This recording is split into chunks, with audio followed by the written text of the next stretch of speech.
Wildfires, The Burning Question, by Theo Joseph, Johnny Ursa, Jacob Demlinger, and Jace Warfield. Excellent. Wildfires have had a substantial effect on society in recent history, with Matthew Wippenmeyer and Ann McDarris of Resources for the Future reporting a rise of about 192,000 acres burned per year by wildfires between 1991 and 2020. In 2019 and 2020 particularly, wildfires reached critical levels of devastation. Australia was a target of these bushfires, with 2,500 homes being destroyed, according to Statista.com. Along with many humans losing their residences, thousands of animals who depended on Australia's unique environment were displaced, and approximately 46 million acres of land was destroyed, according to Desert Philanthropy. Next slide, please. This graph from Statista.com shows how the average wildfire during the wildfire season in Australia was almost 2 times the size of that of each wildfire during the wildfire season in Siberia, and 6 times of that of each wildfire in California. Now this statistic really shows how wildfires are truly getting worse as time goes on. Next slide, please. Wildfires also have a tremendous effect on the environment around them. The smoke emitted from wildfires can contaminate waters, permit excessive algae growth, get into the lungs of animals, and severely accelerate global warming, according to Jared Dashon. Jared also notices an interesting loop between global warming and wildfires, with each one severely worsening and accelerating the other. Additionally, Colleen Reed, an environmentalist at Colorado Boulder, notices a connection between wildfire smoke exposure and respiratory infection, morbidity, and all-cause mortality. Next slide, please. With wildfires raging on across the world, the problem poses itself. How can wildfire occurrence be addressed? According to the National Interagency Fire Center, there has been an average of almost $2.9 billion spent on wildfire suppression costs in each of the past 5 years. And wildfire suppression costs have jumped a staggering 50% since 2017. A key contributor to this damage is the continued development of the wildland-urban interface, which is also called the WUI for short. It is an area known for its high risk for wildfires. Anna M. Clark, Department Head of Agricultural Economics at Texas A&M University, identifies development in the wildland-urban interface as one of the primary factors of increased wildfire expenditures. She states, quote, "Expansion of the WUI, the convergence of residential development and wildland vegetation, has impacted suppression expenditures more than any other causal factor," end quote. So what can be done to lessen the damages from wildfires? Next slide, please. Benjamin Rashford, a PhD in agricultural and resource economics at the University of Wyoming, advocates for spatial planning coupled with defense management to mitigate damages from wildfires. This is known as spatial pattern development, which is the separation of residences in a particular pattern and the management of fuels that keep them safe from each other in the advent of a wildfire. Based on a study by Benjamin Rashford that analyzed 281 fires in Colorado, Montana, and Wyoming, quote, "Policies that control the spatial pattern of WUI development can be nearly as effective as policies that completely restrict WUI development altogether. It may therefore be possible to control fire suppression expenditures without eliminating WUI development." Furthermore, a wildfire risk expert at the University of Melbourne, Constanza Gonzalez, conveys, quote, "Research has established that settlements' characteristics, location, and physical design affect both the likelihood and consequence of wildfires. Disaster policy in Australia and abroad has therefore recognized spatial planning as a critical player in reducing wildfire risk in WUI areas.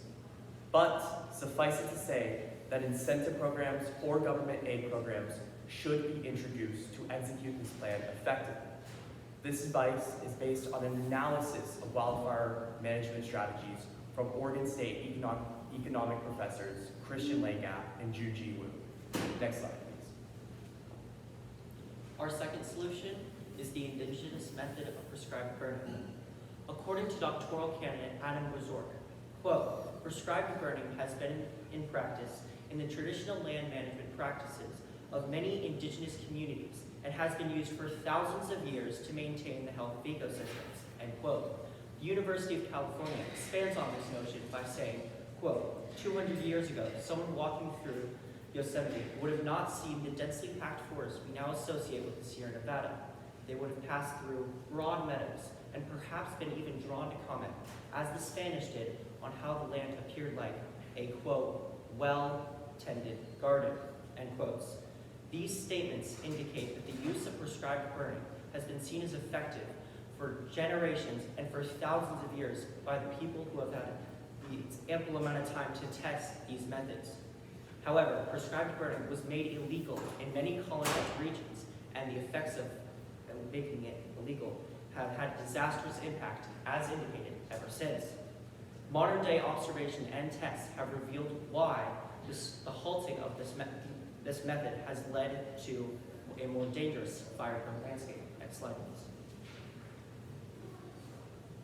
A group of researchers working in New Mexico, including Russell Gregory for Colorado State University, say prescribed burns mimic natural fires and help maintain the health and diversity of fire-dependent ecosystems.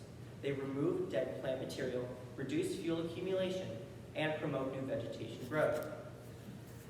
Susan Morse for the Fish and Wildlife Service states that prescribed burning creates diverse habitats by creating a mosaic of different aged vegetation, which supports a wide range of species.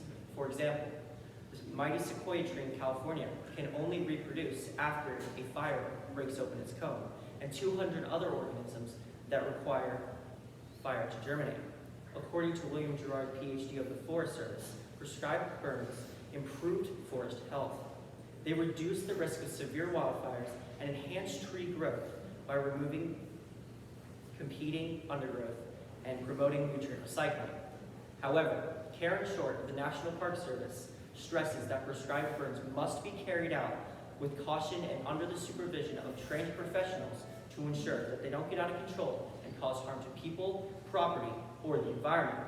Due to these risks, they are very labor intensive. Both prescribed burning and spatial pattern development, otherwise known as SPD, are two commonly brought to mind solutions when mitigation is brought up. Not only are these wildfires deadly to us humans, but also to the surrounding environment. Knowing this, we have come to the conclusion that prescribed burning is not only the most practical, but is also one of the cheapest methods as well. According to Felipe L. Santos, a researcher with a soon-to-be PhD in Earth and Space Sciences, and his team of fellow researchers said, prescribed burning is a commonly used technique to reduce loads of fire-prone ecosystems worldwide. These management burns are performed within fire management programs aiming to mitigate large, high-intensity wildfires, the associated emissions, and high fire suppression costs, end quote. Prescribed burning is the best in our opinion because it gets rid of these deadly wildfires, but also can help the ecosystem thrive. Next slide, please.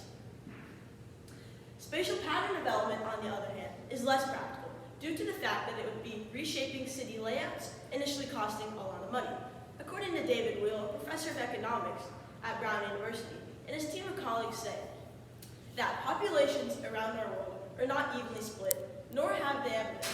He continues to say how, quote, cities, once established, have a very strong tendency to stay put, end quote. While spatial pattern development is not a bad solution, it does come with too many flaws, which is why we believe prescribed burning is the best solution. Next slide, please. We also found that these two can work in tandem. Prescribed burning would eliminate the need for spatial pattern development, while spatial pattern development can actually eliminate the need for prescribed burning. Thank you. Nice. Thanks, guys.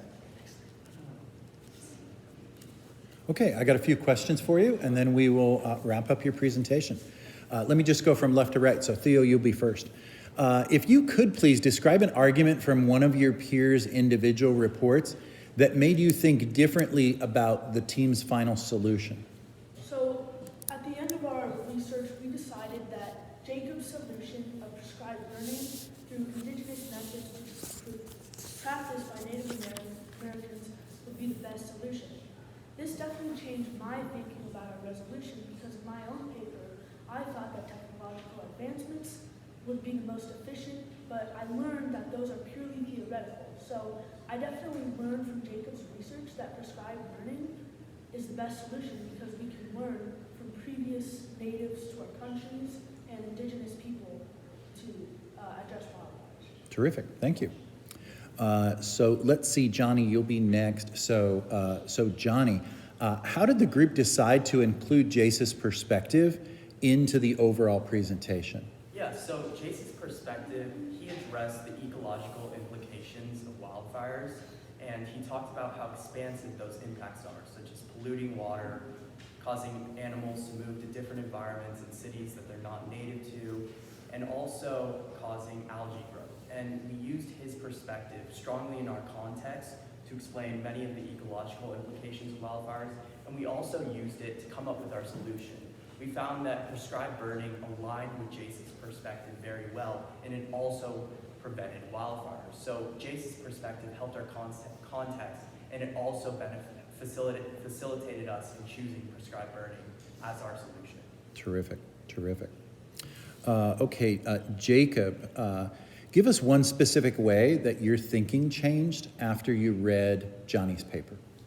So Johnny had the economic perspective, and I did not know that there were so many aspects of the economic sector that was influenced by wildfires. So he had a topic on livestock, he had it on forestry and wood products, he had it on just general cost of healthcare. It was mind-opening that it was possible to have that many sectors that were influenced by a single event that could be prevented with our solution and other solutions like it. It really stood out to me because it gave me a whole new insight. Fantastic, terrific.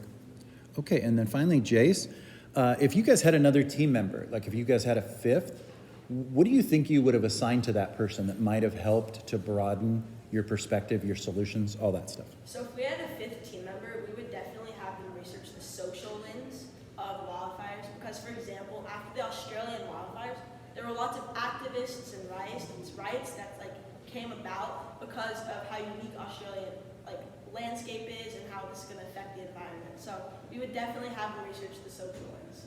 Okay, terrific.